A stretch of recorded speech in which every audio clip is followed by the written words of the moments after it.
በስመ አብ ወወልድ ወመንፈስ ቅዱስ አሐዱ አምላክ አሜን። አብ ቢወልድ ቢያሰርጽ እንጂ የማይወለድ የማይሰርጽ መሆኑን አውቀን ወልድም ቢወለድ እንጂ የማይወልድ የማይሰርጽ መሆኑን ተረድተን መንፈስ ቅዱስም ቢሰርጽ እንጂ የማይወልድ የማይወለድ መሆኑን ተገንዝበን የጌቶች ጌታ የነገስታት ንጉስ መላእክት የሚያመሰግኑት ስልጣናት ሁሉ የሚገዙለት የቅዱሳንን አማላጅነት ተቀብሎ የልመናቸውን ዋጋ የሚሰጥ አንድ አምላክ በሚሆን በአብ በወልድ በመንፈስ ቅዱስ ስም በማመን በሚያዝያ 19 ቀን የሚጸለይ የሚነበብ በእግዚአብሔር ፊት የሚቆም የቅዱስ ገብርኤል ድርሳን ይህ ነው። ረድኤትና በረከቱ አማላጅነቱም በአገራችን በኢትዮጵያ በሕዝበ ክርስቲያኑ ሁሉ ላይ ለዘላለሙ አድሮ ይኑር አሜን። ስለ ወገኖቼ ኃጢአት ጀርባዬን ለግርፋት ፊቴን ለጽፋት ሰጠው ተብሎ በነቢዩ ኢሳይያስ እንደተነገረ ጌታችንና አምላካችን መድኃኒታችን ኢየሱስ ክርስቶስ እኛን ስለማዳን እንደ ሌባ ተይዞ እጁን የኋሊት የፊጥኝ ታስሮ በተቋጠረ ገመድ ጀርባውን ተገርፎ ፊቱን ተጸፍቶ የመስቀሉን መከራ ከተቀበለ በኋላ ዳግመኛም የእስራኤል መሪ ሙሴ ሕይወታችሁን በእንጨት ላይ ተሰቅላ ታዩታላችሁ ብሎ ለእስራኤል እንደነገራቸው የሾህ አክሊል ተቀዳጅቶ በበትር ራሱን ተቀጥቅጦ እንዲሁም ነቢዩ ዳዊት እጅና እግሬን ቸነከሩኝ፣ በምግቤ ላይ ማሞት ቀላቀሉበት፣ ለጥሜ መራራ አጠጡኝ አቀረቡልኝ ብሎ እንደተናገረ እጅ እግሩን ተቸንክሮ ሐሞትን ጠጥቶ የመለስነውም ጸዋተ መከራ ሁሉ ፍጹም በመስቀል ላይ ተሰቅሎ ነፍሱን ለሞት አሳልፎ ሰጠ። ጫፎቹ በአራት ማዕዘን በተያዘ መጋረጃ ላይ ስዕለ አራዊትን ስሎ እረድ ወብላ እረድና ብላ ተብሎ የተፈቀደለት ሐዋርያ በስጋ ሞተ፣ በመለኮት ግን ሕያው ነው ብሎ እንደተናገረ በመለኮቱ ሞት የሌለበት ኃጢአትን በሞቱ ያጠፋት ዘንድ በስጋ ሞተ። ዳግመኛም የአሕዛብ ብርሃን የሚሆን እስራኤላዊው ሐዋርያ እርሱ የሁሉ ጌታ ሲሆን ልዑለ ባሕሪውን ዝቅ አድርጎ እስከ ሞት ደረሰ ብሎ ተናገረ። ወደ ቀደመ ነገራችን እንመለስና ጌታችንን በምስጢር በልቦናው ተስፋ የሚያደርግ የአርማቲያሱ ዮሴፍ የሚባል ሰው ወደ ጲላጦስ በድፍረት ገብቶ የኢየሱስን ሥጋ ላውርድና ልቅበረው ሲል ጥያቄ አቀረበ።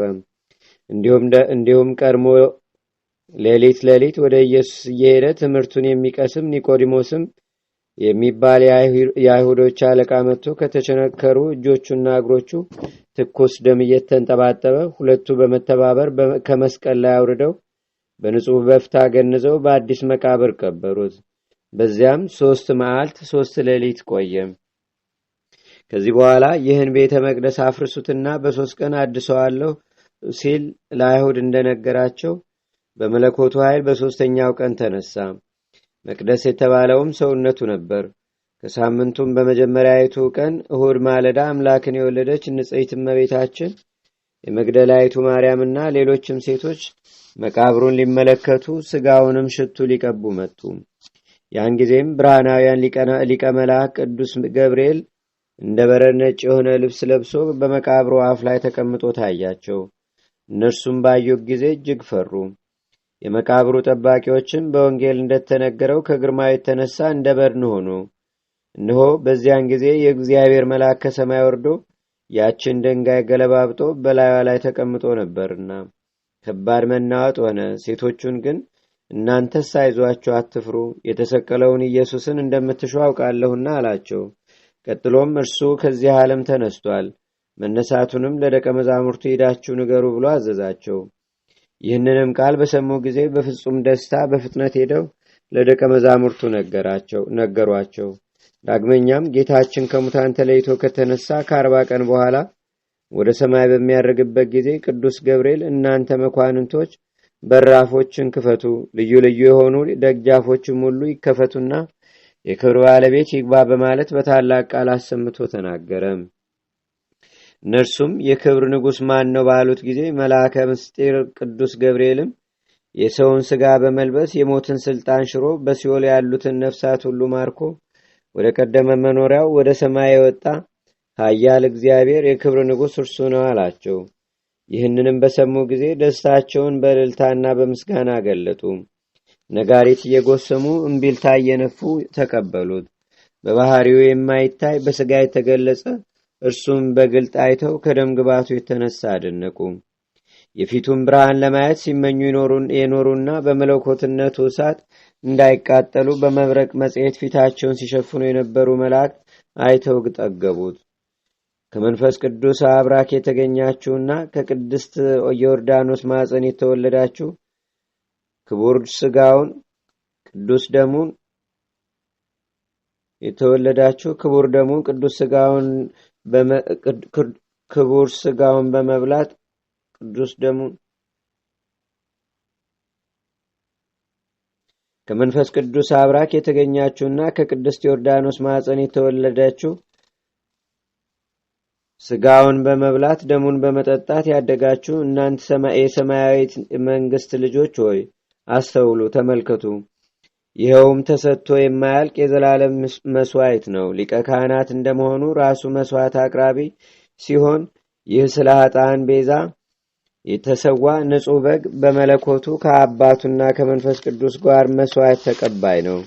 የሊቀ መላእክት ቅዱስ ገብርኤል የቸርነቱ ብዛትና የምስጋናው ክብር እጅግ ነው። የጌታን ወደ ምድር የመምጣት ዜና በምድር ለሚኖሩ ሰዎች አስቀድሞ የምስራች እንደነገራቸውና በኋላም የአምላክን ወደ ሰማይ የማረጉን ዜና በሰማይ ለሚኖሩ መላእክትም የምስራች የነገራቸው እሱ ነውና፣ ስለሆነም በሱ ስም ለችግረኞች ወንድሞቻችን በመራራት ምጽዋትን እያደረግን በፍጹም ልቦናችን እንውደደው እናክብረውም። ደሃውን ጦም አዳሪውን የሚጎበኝ የተመሰገነ ነው፣ እግዚአብሔር ከክፉ ቀን ያድነዋል ሲል ዳዊት እንደተናገረ ባለጸጋም ቢሆን ደሃም ቢሆን ሁሉም በችሎታው መጠን ባደረገው በጎ ሥራ በመጨረሻው የፍርድ ቀን ምሕረት ትጠብቀዋለችና። ጌታችንም በወንጌል የሚሰጡ የሚራሩ የተመሰገኑ ናቸው ለእነሱም ይራሩላቸዋልና ሲል ተናግሯል። በግብረ ሐዋርያትም ከሚቀበል ይልቅ የሚሰጥ የተመሰገነ ነው ተብሎ ተጽፏል። የምስጢረ ሥጋዌ መልእክተኛ ይሆን ዘንድ እግዚአብሔር የወደደውና የመረጠው በዚህ በመላእክት አለቃ ቅዱስ ገብርኤል ልመናም እነዚህ ከላይ የተጠቀሱትን የምስጋና በረከት ለማግኘት ያብቃን። ጸሎቱና በረከቱ በአገልጋዩ በአገራችን በኢትዮጵያ በሕዝበ ክርስቲያን ሁሉ ላይ ለዘላለሙ አድሮ ይኑር፣ አሜን። አንድ አምላክ በሚሆን በአብ በወልድ በመንፈስ ቅዱስ ስም በማመን የተጻፈ የቀደሙ የመላእክት የአርባብ አለቃ የሚሆን የቅዱስ ገብርኤል ድርሳን ይህ ነው። የምስራች መልእክቱን ለማድረስ በገሊላ ወዳለች ርግብ የተላከ የማይጠልቅ የማያልፍ የአርያም ፀሐይ መንገድ ጠራጊ የብርሃን ኮከብ የሚሆን የዚህን የመላእክት የታምራቱን ብዛት እናገር ዘንድ በመጠበብና በመመራመር ለመጻፍ ጀምራለሁ። በአንደበቴ እናገራለሁ፣ በሕሊናዬም እመረምራለሁ። በእኔና በዚህች ቤተ መቅደስ ላይ በሚሰሙትም ሕዝቡ ላይ የታምራቱ ኃይል ይንጸባረቃል። የቸርነቱ ብዛትም በአገራችን በኢትዮጵያ በሕዝበ ክርስቲያኑ ሁሉ ላይ እጥፍ ድርብ ሆኖ ይደር ለዘላለሙ አሜን። ከዕለታት በአንድ ቀን አብራሲትና ልጁ በጎዳና ሲገሰግሱ የእግዚአብሔር መልአክ ቅዱስ ገብርኤል ተገልጾ በፍዩም ትኖሩ ዘንድ ከዚህ ተነስታችሁ ወደ ምድረ ግብፅ ሂዱ ብሎ ነገራቸው። እነርሱም ፈጥነው ተነስተው ሊቀ መላእክት ቅዱስ ገብርኤል ፍዩም እስኪደርሱ ድረስ መንገዱን እየመራቸው ምግባቸውንም እየመገባቸው አደረሳቸውና በዚያ የሚኖሩበትን ቦታ እስራኤል ከተባለ ከያዕቆብ አውራጃ አሳያቸው። በዚያም የሚኖሩበትን ቤት ሰርተው ተቀምጠው ሳለ ለማንኛውም ሕመም መድኃኒት የሚሆን ጥበብ ያውቁ ነበርና ከአገሩ ሰዎች ብዙዎች ወደ እነሱ ዘንድ መሰብሰብ ጀመሩ። የመድኃኒት አዋቂነታቸው ዝና በገጠርም በከተማም ተሰምቶ ነበርና ወደ እነሱ የሚመጡት ሰዎች ሁሉ ከወዴት መጥታችኋል እያሉ በሚጠይቋቸው ጊዜ እኛስ የቆሪር ልጆች ነን እያሉ ይመልሱላቸው ነበር። በዚህን ጊዜ በዚያው ሀገር ደብረ ኔቅሎን በተባለው ቦታ 1 ዓመት ከ5 ወር ከተቀመጡ በኋላ በዚያው ወራት ባለመድኃኒቱ አባታቸው አብራሲት ሞተ። ባለመድኃኒቱ አብራሲት ግን ከዚህ ዓለም በሞት ከመለየቱ በፊት 3ቱን ልጆቹን ጠርቶ ይህን ሕፃን ልጅ ጠብቁት፣ አደራ ስለ እርሱ ብዙ ክብር ይሰጣችኋልና ብሎ የኑዛዜ ቃሉን ከሰጠ በኋላ ሕይወቱ አለፈች። ዳግመኛም በሚገባ ገንዘው ከአባታቸው ወዳጆች ጋር አልቅሰው የቀብሩን ሥርዓት አስፈጸሙለት። ብዙውን ጊዜ መላእክትን በየስማቸው እየጠሩ ቃል ኪዳን ያስገቧቸው ስለነበር እነርሱም ወደ እነርሱ እየመጡ ፍላጎታቸውን ያሟላላቸው ነበር። ከዕለታት በአንደኛው ቀንም እንደተለመደው በአዳራሹ በስተምዕራብ በኩል በመድኃኒት ቅመማ ላይ ሳሉ ሊቃነ መላእክት ቅዱስ ሚካኤልና ቅዱስ ገብርኤል የተመረጠች ቅድስት ከምትሆን ከእመቤታችን ከቅድስተ ቅዱሳን ከድንግል ማርያም ጋር ድንገት ደርሰው ከዚህ ምን እየሰራችሁ ትኖራላችሁ አሏቸው። እነርሱም በልዩ አስተሳሰብ አምላክን የወለድሽ እመቤታችን ሆይ ብዙ ሀብት ወርቅም ብርም የከበረ ዕንቁም አለን፣ ነገር ግን ወራሽ ስለሌለን ጥቂት ወተት ሰጥተሽን ብንጠጣ ከዘላለም ሞት እንደምንድን ተስፋ እናደርጋለን ሲሉ መለሱላት። ድንግልም ይህን በሰማች ጊዜ የመላእክት አለቃ ቅዱስ ገብርኤልን ጠቀሰችውና ይህን የተንኮልና የክፋት እንዲሁም የመሰሪነት ስራቸውን እንዲተው ይገስጻቸው ዘንድ አዘዘችው።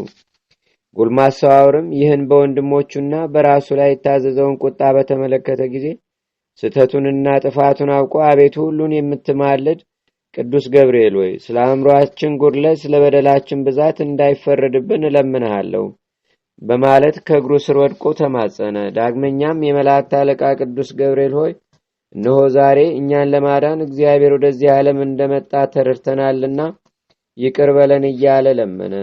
የመላእክት አለቃ ቅዱስ ገብርኤል ሆይ ይኸውም የሕያው እግዚአብሔር ልጅ እንደሆነ ዛሬ እናምናለን። የመላእክት አለቃ ቅዱስ ገብርኤል ሆይ ዛሬ ከኃጢአታችን ታድነን ዘንድ እንለምናለን። የመላእክት አለቃ ቅዱስ ገብርኤል ሆይ ከሰይጣን ዲያብሎስ አገዛዝ ዛሬ ነፃ አውጣን።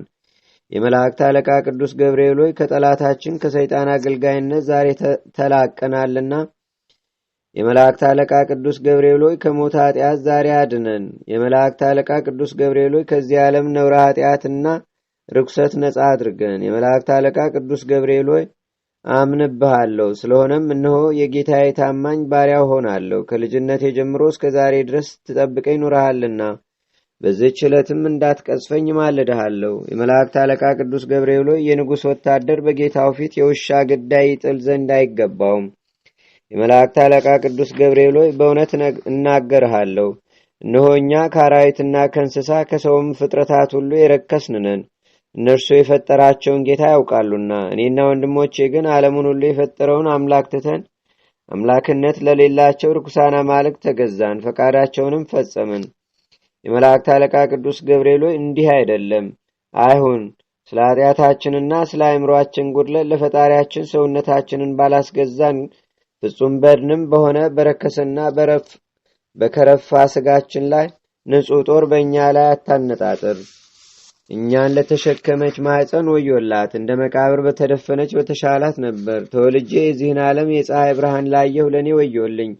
እንጃ ይህ ታላቅ ኃጢአት ከሥጋዬ ጋር ተጣብቆ እንዳይኖር እሰጋለሁና አቤቱ ከእኔና ከወንድሞቼ ላይ ይህ የጥፋት መቅሰፍት ይወገድልን። ጎልማሳው አውርም እኛ ሟቾች ነን፣ ነገር ግን አንዳችስ እንኳ በጎ ሥራ የለንም እያለ ይህንንም የመሰለ ሁሉ በመናገር ከሊቀ መላእክት አንዱ ከሆነው ከቅዱስ ገብርኤል ፊት ሰገደ። ከዚህም በኋላ ቅድስትና ድንግል የምትሆን የሁላችን እመቤት የአምላክ እናት ቅድስት ድንግል ማርያም በመራራት ፍጹም ይቅርታን ያደርግላቸው ዘንድ የመላእክት አለቃ ቅዱስ ገብርኤልን አዘዘችው። ከዚህም በኋላ አስነሳቸውና ፍርሃትንና ጭንቀትን አስወግድላቸው። በዚያን ጊዜ አውርና ወንድሞቹ የመላእክት አለቃ ቅዱስ ገብርኤል ሆይ በአምላካችን በእግዚአብሔር ዘንድ ምሕረትን ካገኘንስ እስከ ዕለተ ሞታችን ድረስ አገልጋይ ለመሆን ዝግጁ ነን አሉ። የቀድሞ ርኩሳን አማልክት በመገዛታችን ድንጋጼ አድሮብን ነበር። ዛሬ ግን ነፃ ወጣን።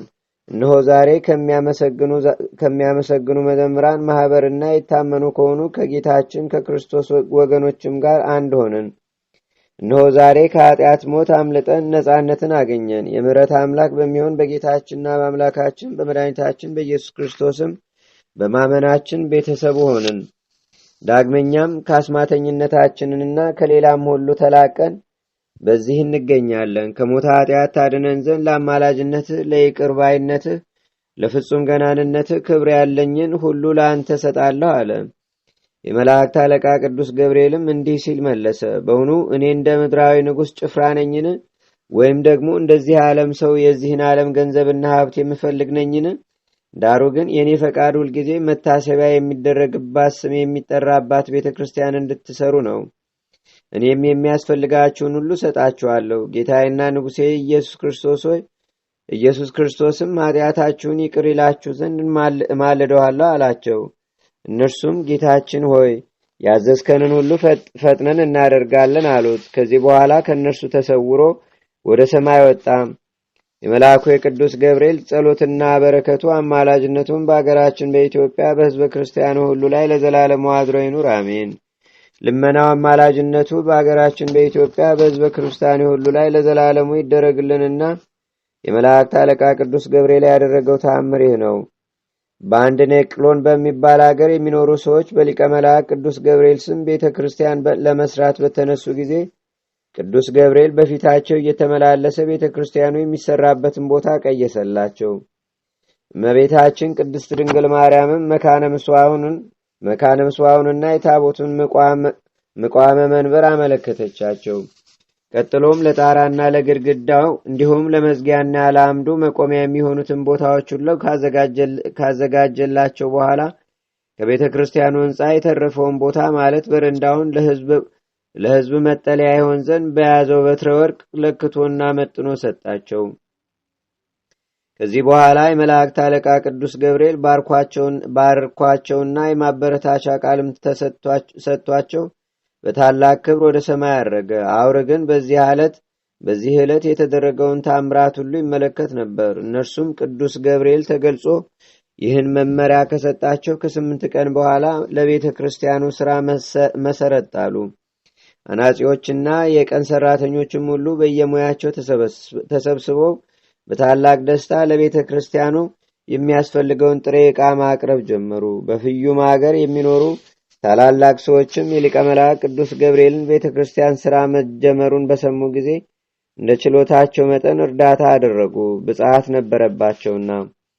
ለዚህ ለመላእክት አለቃ ለቅዱስ ገብርኤል ቤተ ክርስቲያን ሥራ ሰዎቹ በበጎ ፈቃድ እንደሚታዘዙ ሁሉ የዚያ የመሰሪ የአብራሲት ልጅ አውርም በሥራቸው ሁሉ ተባባሪያቸው ሆነ። በረከቱ የመልአኩ የቅዱስ ገብርኤል በረከትና ረድኤቱ አማላጅነቱም በአገራችን በኢትዮጵያ በሕዝበ ክርስቲያኑ ሁሉ ላይ ለዘላለሙ አድሮ ይኑር፣ አሜን። ጸሎቱና በረከቱ በአገራችን በኢትዮጵያ በሕዝበ ክርስቲያኑ ሁሉ ላይ ለዘላለሙ ይሁንና ብሶይንና ወንድሙ ጴጥሮስን እንደረዳቸው የሚናገር የቅዱስ ገብርኤል ተአምር ነው። ሰማዕት ብሶይና ወንድሙ ጴጥሮስ ምስጋና ገንዘቡ በሚሆን ስለ ጌታችንና ስለ አምላካችን ስለ መድኃኒታችን ስለ ኢየሱስ ክርስቶስ ስም በጽኑ መከራ ውስጥ ሳሉ የእግዚአብሔር መልአክ ተገልጾላቸው መታሰቢያቸው እስከ ዘላለሙ ሲነገር ወይም ሲደረግ የሚኖር መሆኑን እነግራችሁ ዘንድ ከእግዚአብሔር የተላኩ እኔ መልአከ ብስራት ቅዱስ ገብርኤል ነኝ አላቸው። ቀጥሎም ወዳጄ ብሶይ አንተን ጽኑ ተጋድሎ ይጠብቀሃል ብሎ ነግሮት ከሱ ተሰወረ። ከዚህ በኋላ በእንጨት ላይ እንዲሰቅሉት መከራንም እንዲያጸኑበት አገረ ገዢው ጭፍሮቹን ባዘዘ ጊዜ ሊቀ መላእክት ቅዱስ ገብርኤል ወረደና ሰማይቶ የተሰቀለበትን ምሰሶ ሰባበረው። ዳግመኛም በግንድ ምሰሶ ላይ እንዲሰቅሉትና እንዲያሰቃዩት መኮንኑ አዞ በስቃይ ላይ ሳለ ሁለተኛ ጊዜ ቅዱስ ገብርኤል ተገልጾ እግዚአብሔር የመረጠህ ብሶይ ሆይ ሩጫህን እስክትጨርስ ከአንተ ጋር ነኝና አትፍራ በማለት አጽናናው። ይህ ሰማዕት በመንግሥተ ሰማያት የሰማዕትነትንም አክሊል እስኪቀዳይ ድረስ 7 ጊዜ በመገለጽ እያጽናናውና እያበረታታው ቆየ። አማላጅነቱ በአገራችን በኢትዮጵያ በሕዝበ ክርስቲያኑ ሁሉ ላይ ለዘላለሙ አድሮ ይኑር፣ አሜን።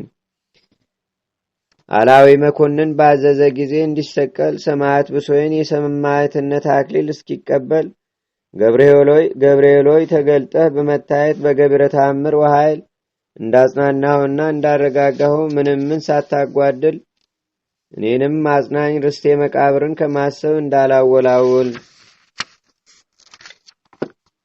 አቤቱ ጌታችንና አምላካችን መድኃኒታችን ኢየሱስ ክርስቶስ ሆይ ከብልጽግናቸው ብዛት የተነሳ ብዙ መባ ካገቡት ይልቅ የድሃይቱን አነስተኛ መባ እንደተቀበልክ ለሁልጊዜም የሚያገለግሉ አእላፍ መላእክትን እያሳሰብን በችግራችን ጊዜ የምናቀርብልህ ምስጋና ተቀበል። ቅዱሳን ነቢያት፣ የወንጌል ሰባኪያን ሐዋርያት፣ ሰማዕታትና ጻድቃን፣ ትጉሃን መላእክትና ፍጹማን ደናግል እንዲሁም ደጋጎች መነኮሳት ሆይ ልጅ አዋቂ ሳይለይ የምንሰበሰብባትን ይህችን የጉባኤ ቦታ ባርኩ።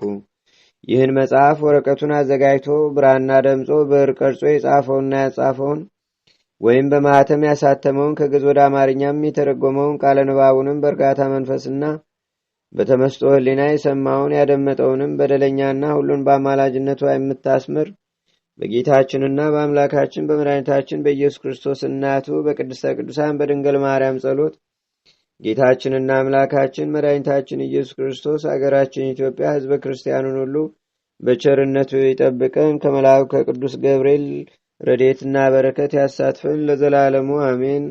አቡነ ዘበሰማያት